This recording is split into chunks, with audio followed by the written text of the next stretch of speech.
첫 번째 게임의 예시는 대충 다 말씀드렸고, 이제 두 번째 게임을 말씀드리면, 이번에 거는 이 게임을 예시로 든 이유는 진짜 뱀픽이 한쪽 완전 불균형하게 아작이 났기 때문이에요. 그러니까 이게 양쪽 조합을 보시면 그래요. 뭐 백티가 후웨이도 있고 스몰더도 있기 때문에 후반 단계로 가고 그 딜러진들 템이 뜰수록 스테이크 쌓일수록 누킹을 하면서 이 챔피언들을 그냥 원콤을 내버린다. 뭐 궁극기까지 소모하지 않고도 원콤을 내버릴 수 있다. 이런 정도의 변수는 있는데 지금 보시면 트페 대 아트, 트페가 주도권 있죠. 탈리아 대 후웨이, 탈리아가 선푸시가 있죠. 세나탐 대 스몰더 노틸, 세나탐이 주도권 있죠. 3라인 주도권이 다 C9 쪽에 있고 백티가 앞서는 건 정글 상성 하나 정도인데, 정글 1대1 상성 하나 정도인데 그거는 뭐 의미가 없죠. 3라인 주도권이 나간 상황이면 C9의 조합이 압도적으로 좋기 때문에, 그리고 그나마 백티가 극후반 가야 변수가 있기 때문에 C9은 용 스택을 이 3라인 주도권 바탕으로 빠른 시간에 쌓고, 그 다음에 리신이란 챔피언 자체가 그 바텀이랑 시너지는 안 좋아요. 그래서 리신이 바텀갱이 그렇게 좋은 편도 아니고, 이제 131 구도가 됐을 때 바텀에 붙어봤자 리신이 그냥 방어 주는 거 말고는 할 그 변수를 창출하는 능력이 없기 때문에, 여러분께 좋은 예를 들어드리자면 그 작년 롤드컵 때 TL에서 표식이 리신하고 이제 T1을 상대했던 경기 있잖아요. 그 게임에서 이제 표식이 미드 쪽에 절대 안 붙고 하루 종일 적 정글을 살면서 사이드에서 오리아나 계속 잘라먹었던 그 게임 있어요. 그러니까 리신은 그런 식으로 게임을 하길 원하는 챔피언이고, 탈리아랑 트페가 사이드를 봐줘서 선푸시를 잡았을 때 글로벌 궁극기가 있어서 그 봐주는 거에 대한 리턴이 되게 크단 말이에요. 그래서 초반 단계에서는 3라인 주도권으로 용을 빨리 먹고, 그 다음에 131 구도로 섰을 때 리신이 트페나 탈리아 쪽에 붙어주고, 붙어주면서 주도권을 잡고, 그 주도권 잡은 쪽이 글로벌 궁을 바탕으로 뭐 미드나 바텀 이런 쪽으로 그냥 무한으로 굴릴 수 있는 조합이라고 보시면 돼요. 그리고 심지어 인게임도 되게 잘 풀렸어요. 몇 장면 제가 중반부터 보고 싶어서 초반은 많이 스킵하고 넘어갈 건데, 여기 보시면 미드 갱을 통해서 퍼블도 일단 땄고, 그 갱 바탕으로 폴킬까지 나오면서 미드 균형이 아예 무너져 버렸어요. 그리고 지금 보시면 알겠지만 바텀 프라탄 빡 주도권에 트페도 주도권 잡고 있고 CS 벌리고 있고, 여기 상황에서 첫 용까지도 무난하게 개런티했고, 그쵸? 잘 굴리기 쉬운 상황이죠. 쭉 이제 굴려나가서 대충 보시면 유충도 상대가 6유충 먹는 거 디나이 했고, 여기서도 리신이 이제 사이드 쪽에서 잘라먹기 좋은 강점을 이용해서 갱을 해서 트페도 더 앞서 나가고, 그렇게 게임을 쭉쭉쭉쭉 굴려서 2000골드, 3000골드 이렇게 벌려나가고 있는 상황인데, 여기 보시면 이제 트페가 스태틱 나온 시점부터 트페 궁을 활용해서 변수 창출하기 너무 쉽죠. 보시면 알겠지만 트페가 스태틱으로 선푸시하고 트페만 붙어줄 수 있는 상황이 되다 보니까 리신 탈리아가 적극적으로 교전 유도하고, 트페라는 골드카드 확정 CC의 변수를 바탕으로 3대3 강점을 이용해서 정글을 잘라먹고, 이런 식의 그림이 나오면서 굴리고,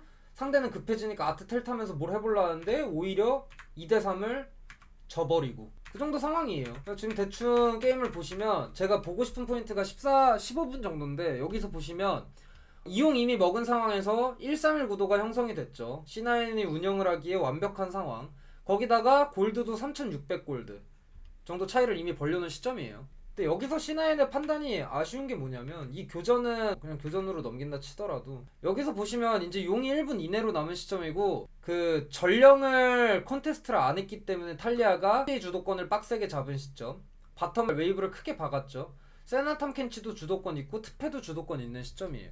근데 여기서 진짜 단순하고 쉽게 게임을 하려면 선택지는 되게 간단해요. 여기서 탈리아 집 타이밍 잡고, 리신 그 트페도 선푸시한 다음에 집 타이밍 잡고, 그 다음에 용 쪽으로 뻗을 생각하고 용시야 꽉 잡을 생각하면 돼요. 그래서 용시야 꽉 잡아서 빠른 3용을 먹고, 그 다음에 시야를 먼저 잡았으면 상대가 미드로 뭉치면서 뚫어야 되는데, 거기에 있어서는 세나가 스몰부터보다 훨씬 센 타이밍이고 사거리도 훨씬 길어서 그것도 C9한테 웃어주는 상황이고, 그리고 아래쪽 용 타이밍 때 선시야를 만약 잡아놓으면 탈리아나 트페궁 활용해서 5대5 한타가 아니라 잘라먹기 되게 용이한, 그렇게 엄청 쉽게 게임을 할 수 있는 상황인데, C9은 그걸 선택하지 않아요. C9이 선택하는 건 뭐냐, 이 탑 1차를 선택하거든요. 그러면은 우리가 용쪽 자리를 잡는 것보다 게임을 골드적인 측면에서 더 벌리겠다, 4000골드에서 더 벌리는 상황을 만들겠다 라는 선택지를 선택한 건데, 여기에 있어서도 운영적으로 되게 아쉬운 점이 뭐냐면, 그러니까 일단 가장 큰 아쉬운 점은, 저는 이 타워나 아니면 트페가 뭐 예를 들어서 고연포가 금방 뜨는 상황에서 이걸 욕심낸 거면 이해할 수 있거든요. 왜냐하면 트페가 고연포가 뜨면 사거리 이 타이밍에 사거리 싸움에서 C9이 압도적으로 유리하기 때문에 먼저 미드 선푸시를 잡고 시야를 뚫고 골드카드로 그냥 정면 대치 구도에서도 변수를 만들기가 용이해서 그걸 이해할 수 있는데 일단 그게 아니었던 게 가장 아쉽고, 여기 보시면 탈리아는 이미 집 타이밍을 안 잡아도 되고 웨이브를 크게 박았으니까 턴을 쓸 생각을 한단 말이에요. 그러니까 탈리아만 이 운영에 맞게 움직임을 취하고 있는 거예요. 리신 타워 칠 수 있도록 붙어주는 거 좋죠. 세나 탐켄치가 바로 위쪽으로 뛸 수 있고 후웨이 바텀 받는 동안 탈리아가 미드 웨이브 받아주는 거 너무 좋죠. 그래야 턴을 스킵하고 게임을 빨리 굴릴 수 있으니까. 그래서 탑 1차를 가져가는 것도 너무 좋고, 근데 문제는 우리가 탑 2차 미드 1차 압박하면서 너네 욕 먹으면 손해 엄청 볼 건데 욕 먹을 거야? 아니면 이거 대응하고 용 시야 안 먹고 용 결국 우리 줄 거야? 이 이지선다를 강제하는 움직임인데 지금까지의 무빙 자체는 여기서 집 타이밍을 잡아버려요. 그러다 보니까 보시면 탈리아가 윗무빙 애매하게 치다가 역할이 없어져 버리죠. 그러다 보니까 괜히 집 타임 안 잡은 상황에서 이 대치 구도에서 그렇게 큰 의미가 없이 그냥 포킹을 하는 상황이 돼버리고, 리시는 지금 템 보시면 800원 쓰고 왔어요 대충. 이거 콜필드로 업그레이드하고 핑화 하나 정도니까 그 집 타이밍을 잡느라 여기에 먼저 도착하지 못하면서 시야 주도권이 백티 쪽에 가죠. 먼저 강가 시야 액세스라고 하죠. 권한이 생겨버리죠. 그리고 트페는 이제 집 갔다가 붙을 각을 보는데 고연포가 뜬 것도 아니라서 리턴이 엄청 큰 탑 1차 포탑이 아니었던 거예요. 그 상황에서 이제 5대5 구도가 생기는데 이게 백티 입장에서 생각해 볼 때는 최상의 구도가 아닐까요? 원래 C9이 굴렸다면 탑 2차 미드 1차 압박 당할 생각하고 용을 먹던가, 아니면 탑 1차 미드 1차 압박해갖고 그거 C9이 압박하는 거 따라가느라 턴 밀리고 용 쪽 시야도 꽉 먹힌 다음에 용 공짜로 주던가, 아니면 C9이 애초에 템포를 땡길 생각하고 용 쪽 시야 먼저 잡고 용을 공짜로 먹은 다음에 뭐 바텀 2차 미드 1차 쪽으로 게임을 굴리던가, 이렇게 다 대응을 해야 되는 시점이 왔는데 C9이 운영을 빡빡하지 않고 느슨하게 하다 보니까 그 백티가 먼저 뭉쳐서 아래쪽 시야와 자리를 잡고 용적 교전을 해보자라는 주도적 판단이 가능한 상황이 됐다는 게 백티 입장에선 너무 공평한 상황이에요. 최상의 시나리오인 거예요, 이거의 결과와 무관하게. 그래서 여기서 이제 교전이 열리는데 교전을 볼게요. 뭐 결과론적이기 싫더라도 결과는 중요한 거니까. 여기서 보시면 백티가 용을 먹죠.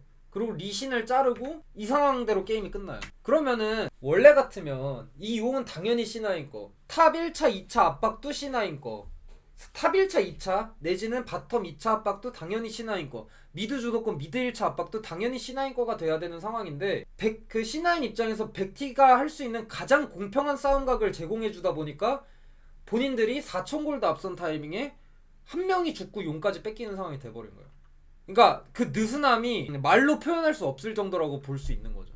그러니까 딱 두 가지 선택지였잖아요. 첫 번째 선택지 그냥 게임 쉽게 굴리자, 용 그냥 확실하게 개런티하자. 아니면 두 번째 선택지, 야 우리가 주도권 이렇게 빡세게 있는데 상대가 무조건 대응하거나 아니면 손해 크게 보게 운영하자. 탑 2차랑 미드 1차 우리 따라오게 운영을 하자. 리스크 있지만 리턴도 큰. 근데 1번도 아니고 2번도 아니게 운영을 해서 백티가 백티 입장에서는 100가지 시나리오 중 가장 좋은 시나리오, 그 약간 이세돌의 신의 한 수 같은 상황에서 싸움을 할 수 있게 C9이 허락해 준 거예요. 이 상황까지를 정리해 보면. 근데 만약 이게 C9 입장에서 C9 이제 더 잘하는 팀이랑 한다고 생각하는데 그 잘하는 팀도 뱀픽을 실수할 수 있으니까 이렇게 3라인 주도권 없는 픽을 뽑을 수 있단 말이에요. 근데 잘하는 팀이랑 할 때 게임을 이렇게 굴려버리면 여기 한타에서 비벼지고 게임이 이상해졌을 거예요. 왜냐? 이 타이밍까지 더 성장을 더 잘해놨을 거고, 그리고 그 성장한 챔피언을 더 극한의 효율로 뽑아낼 능력이 있으니까 한국이나 중국 같은 지역에서 4등 안에 들어서 롤드컵이나 MSI를 온 것일 것 같기 때문에. 이후 게임도 좀 보고 싶은 게, 이게 리신이 딱 게임 끝나고 뱀픽 때부터 말씀드렸던 게 표식이 T1 상대로 했던 것처럼 사이드 쪽에, 그러니까 진짜 잔인하고 집착이 너무 심해 보일 정도로 사이드 쪽에 붙으면 사이드 잘라먹는 식의 플레이를 하기 되게 좋은 조합인데, 지금부터 보시면 대충 지금 3,000, 4,000골드, 3,500, 4,000골드 차이 나는 시점이에요. 리신의 동선을 많이 볼게요. 이거 커버는 당연히 잘한 거고, 근데 여기 보시면 미드로 붙죠 리신이. 근데 리신은 아무것도 할 수 없는데 미드로 붙더라도 모습을 보여주면 안 되거든요. 근데 모습을 보여주니까 어떤 효과가 있냐, 여기 리신이 보이지 않으면 이 아트랑 지금 여기 있는 이 아트랑 후웨이는 파밍을 하기가 어려워야 돼요. 왜냐면 본인들 정글 쪽에 시야가 잘 먹혀있는 것도 아니고 어디 있을지 모르기 때문에. 근데 리신이 이렇게 모습을 대놓고 보여주니까 아트가 편하게 두꺼비를 치고 후웨이가 라인 푸시를 편하게 하는 상황, 이 여유도 C9이 제공해 준 거고, 그리고 뒤늦게 이제 두꺼비를 털어봤자 이 웨이브를 받아먹는데 아트는 지장이 없죠. 그 다음 턴도 여기 보시면 블루를 먹은 다음에 또 미드로 붙어요. 그래서 탈리아가 살이면서 파밍을, 살이면서 라인을 밀어야 되는 상황이 나오고, 트페도 확실하게 세게 압박을 못하는 상황이 나오고, 그러다 보니까 역으로 탈리아 풀이 빠져요, 일방적으로. 근데 그 과정에서 이제 C9이 챙겨간 게 있냐? 없어요. 지금 대충 21분이라 치고 17분 이쯤이 대충 골드 차이가 비슷했거든요. 용을 보면은 너무 불공평하니까 교전 있기 전을 볼게요. 자, 보시면 지금 4,500 골드 차예요. 16분 35초에. 근데 보시면 그러니까 골드가 가장 이제 굴렸는지 못 굴렸는지를 보기 좋은 지표니까 골드로 보여드리면 21분, 대충 5분 시간이 지났는데 5분 동안 굴린 게 하나도 없는 거예요. 한마디로 운영이 되게 느슨했다라고 할 수 있는 거죠. 교전 설계도 되게 안 좋았고 한타 설계, 오브젝트 상황 설계도 되게 안 좋았다고 볼 수 있는 거죠. 그래서 여기서 탈리아가 풀 빠진 거 너무 기분 나쁘고 이대로 가면 안 되겠다 싶어서 탑에 텔을 찍어요, 탈리아가. 근데 여기서도 이제 아쉽다고 생각해야 될 점이 용 40초인데 또 용에 대해서는 완벽하게 깜빡하고 있다는 점이에요. 그러니까 아까 상황은 용쪽 시야로 쉽게 게임을 할 거냐 아니면 운영적으로 주도권을 더 세게 휘두를 거냐의 선택지라는 느낌이었다면, 이거는 그냥 아쉬운 선택이 될 수밖에 없는 게, 이 타이밍 때 용 시야를 무조건 잡고 3용을 개런티해놔야 됐던 이유는 스몰더가 지금 보시면 186 스택이에요. 처형 스택이 뜨기 전 마지막 용 싸움일 거란 말이에요. 그쵸?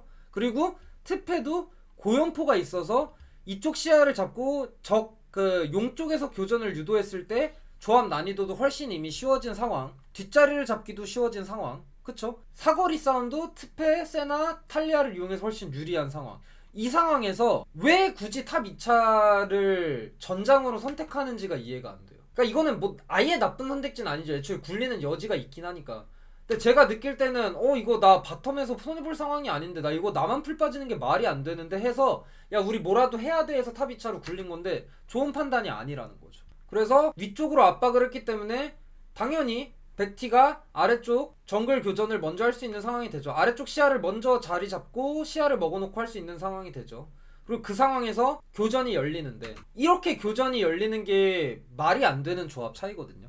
그러니까 상대가 주도적으로 이것도 교전을 설계한 한 거란 말이에요. 근데 원래 같으면 아트랑 그 후웨이랑 하루 종일 사이드에서 리신 압박받아서 쳐 받아먹어야 돼서 텔을 탈 엄두도 내지 못하고, 상대가 교전 걸면 그거에 텔 합류할 생각을 할 수밖에 없는 식의 그 스토리가 당연한 뱀픽 차이인데, 백티가 먼저 훔쳐서 먼저 교전, 뒷텔을 타면서 교전을 설계한다는 게 이 교전의 승패와 무관하게 그냥 말이 안 되게 C9이 백티를 배려해준다고 봐야 된다는 거죠. 결국 이 교전을 이겨서 C9이 바론을 먹고 게임은 여기서 웬만하면 끝나요. 근데 이 교전을 어떻게 이겼냐 를 보시면 이미 그전 타이밍에 신짜오가 피가 많이 까여있는 것도 좀 아쉬운데, 그냥 리신이 손가락이 많이 빠르고 그 다음에 트페가 그냥 사기여서예요.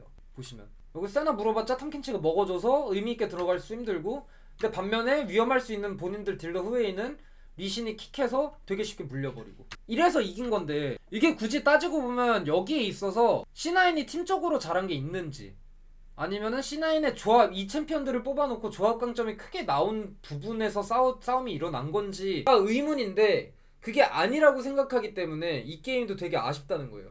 비록 이 게임 전체적으로 보면 와 완전 원사이드하다, C9이 그냥 무력으로 압살하는구나, 그렇게 느끼실 수는 있는데, 그 깊게 들여다보면 아니 진짜 막말로 뭐 한 15분에서 20분 사이에도 게임을 끝내려면 끝낼 수 있었을 정도의 뱀픽 차이인데도 이 게임을 지금 보시면 33분을 하고 있다는 게 말이 안 된다는 거예요. 이렇게 공평한 싸움을 해준다는 게 말이 안 되는 거예요. 이 게임에서 엄청 유리한 조합을 들고 용 쪽에서 백티가 할 수 있는 가장 최고의 싸움을 할 수 있도록 C9이 배려를 해줬고, 이걸로 이제 바론이 나가는 두 번째 주요 한타라고 볼 수 있는데, 이 한타에서도 백티가 먼저 설계를 하고 할 수 있는 여유를 C9이 줬다는 게 너무 느슨하다 이거죠. 물론 북미에서 이기려면 이 정도의 느슨함 상관없어요. 다른 팀들이 더 못하니까.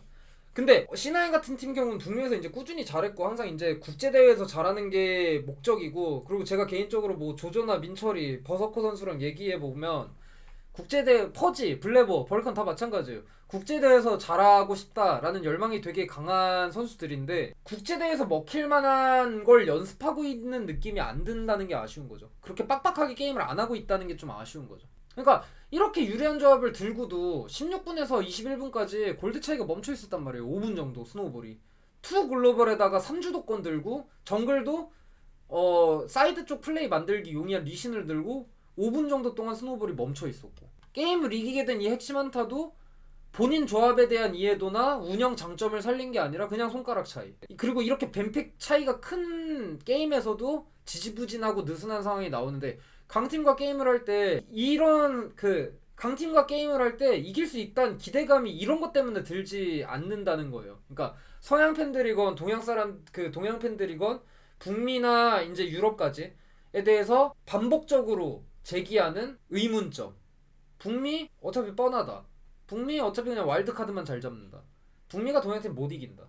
이거에 대해서 해소를 시켜줄 수 없는 프로 경기력이라고 보여진다는 거죠. 어쨌든 가져온 예시는 이 두 게임이 단데 첫 게임에서는 이제 DK가 좀 후반 조합을 뽑고 후반 조합에 어울리지 않게 운영을 했고 그리고 굴리는 조합 입장에서 막 초반부터 무조건 빠르게 굴려야 되는 게 빠르게 굴려야 되는 게 아니라 맵 상황을 유리하게 만들어 놓으면 굴릴 건덕지는 계속 있다. 좀 이 부분을 이제 첫 영상에서 말하고 싶었다면 이제 두 번째 영상에서는 북미는 왜 국제대회에서 잘하지 못하는가 라는 의문점을 가지고 굴리는 조합, 그러니까 북미에서 제일 잘 굴릴 여지가 있는 팀이죠. 왜냐면 체급이 애초에 높아야지 굴릴 수 있는 거기 때문에 잘 굴릴 여지가 있는 팀이 얼마나 게임을 느슨하게 하고 북미에서도 느슨하게 해서 운영이 지지부진하고 게임이 비벼지는데 국제대회에선 이런 갭 차이가 더 커질 것이며 그러니까 동양 팀들은 더 수준 높은 연습과 대회를 바탕으로 성장을 하는데 북미는 더 낮은 수준과 그리고 더 낮은 대회 퀄리티를 갖고도 목적성이 더 부족해 보이는 게 서양과 동양의 차이를 가르는 가장 큰 부분이 아닐까 싶다는 점을 좀 짚고 싶었어요. 근데 이게 어쨌든 이쪽은 아예 아는 사람이 없고 이쪽은 이제 다 아는 친구들인데 얘네랑도 그래도 게임 얘기를 해요. 그리고 블레버 같은 경우도 제가 작년에 이제 같이 일해보면서 느꼈던 게 이 친구한테 이런 개념을 입혀주면 내가 나한테 만약 시간이 좀 더 있고 내가 하루 종일 붙어 있을 수 있었으면 내가 이런 개념을 입혀줬으면 이 친구는 이미 북미 MVP인데도 실력이 더 늘 수 있었을 텐데 약간 이런 아쉬움이 들었고 이제 버서커랑 조조평 같은 경우는 워낙 국제대회에서 무조건 잘하겠다는 의지가 너무 커요. 근데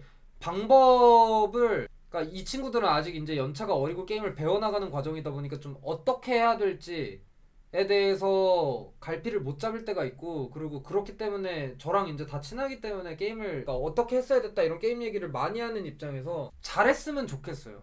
그러니까 그 쇼피파이 리벨리온 같은 그 게임 같은 경우에는 이미 버서커한테 이미 피드백을 했어요. 같이 그냥 영상 통화하면서 저도 그냥 짬나는 시간에 보고 그냥 얘네 잘했으면 좋겠으니까 피드백을 해줬는데 그러면서 이제 제가 민철이한테 한 얘기가 다른 선수들이나 감독 코치들이 이런 중요한 부분을 연습이나 대회 피드백 때 안 다루면 네가 이걸 배워서 네가 엄청 센 어조로 그 테이블에 의견을 제시해서 이런 거에 대한 대화가 활발해져야 팀이 는다.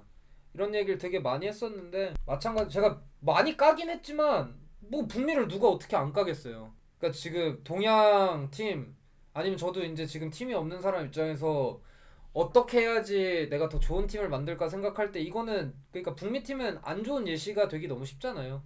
단지 그냥 C9뿐만이 아니라 모든 북미 팀이 그런데 C9이 좀 더 생산적인 연습을 하고 그 다음에 생산적인 피드백을 해서 좀 잘하는 팀이 돼서 확 치고 그러니까 플라이퀘스트도 지금 잘해서 좋긴 한데 그런 팀들이 확 치고 나가야 리그 전체적인 수준이 올라갈 것 같아서 LCK 팬분들이 많겠지만 제가 한국어로 하기 때문에 LCS 팬은 생각보다 없겠지만 LCS를 주제로도 이렇게 얘기를 하는 영상을 한번 찍어보고 싶었어요. 일단 여기까지입니다.